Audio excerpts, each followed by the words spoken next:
बिस्मिल्लाहिर्रहमानिर्रहीम। नाजरीन, आज हम सीतपुर के साथ मौज़ा खैरपुर सदात में मौजूद हैं और यहाँ पर जो खरीफ 2025 में जुलाई अगस्त के अंदर जो सिलाब आया था, उसके बाद ये गंदम की फसल जो काश्त है उस खेत में खड़े हैं।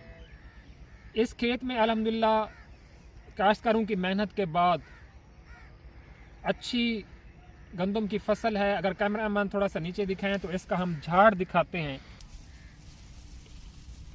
एक पौधे के ऊपर 1 2 3 4 5 6 7 8 9 टिलर्स हैं। तो गंदम अल्हम्दुलिल्लाह बहुत अच्छी है। इसके ऊपर किसी किस्म का स्ट्रेस भी नहीं है।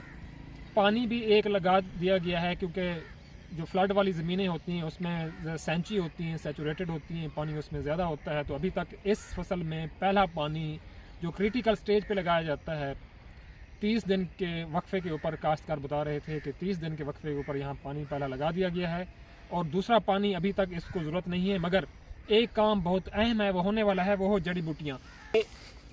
ख़ास तौर पर ये जड़ी बूटियाँ हैं, नुकीले पत्ते वाली भी हैं और बाथू भी है इसमें।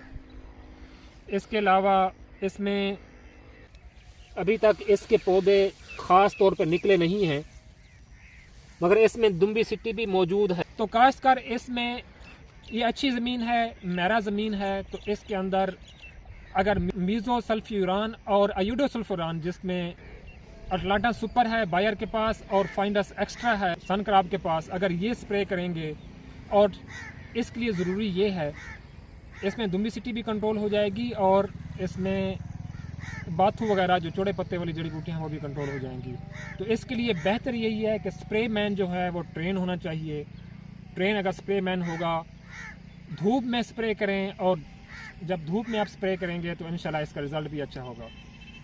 काश्तकार भाइयों, इस तरह इस साल एक बहुत बड़ी फसल है, रेट भी अच्छा मिलने वाला है। तो आप मेहनत अपनी जारी रखें। अल्लाह ताला हम सब का हामी नासर। अल्लाह हाफ़िज़।